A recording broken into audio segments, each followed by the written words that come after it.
ADP Employee Registration Tutorial.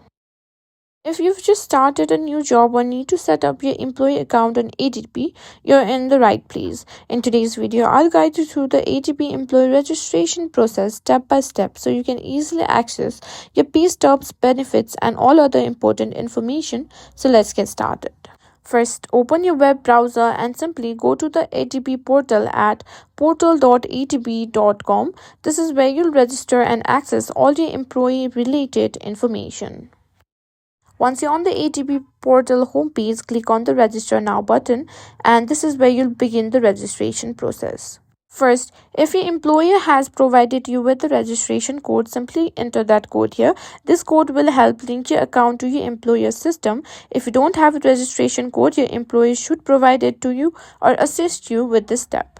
Now you'll be asked to identify yourself by simply entering your personal information, which includes your full name, date of birth, and the last four digits of your social security number. Make sure you enter the correct details as this is used to verify your identity. After that, you'll be needed to enter your email address, your phone number.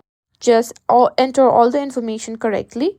And now lastly, you will be needed to create a password. Just create a strong password with a mix of letters, numbers, and symbols. And that's it. Once you've entered all the necessary information, simply tap on complete registration and you've successfully registered for your ADP employee account.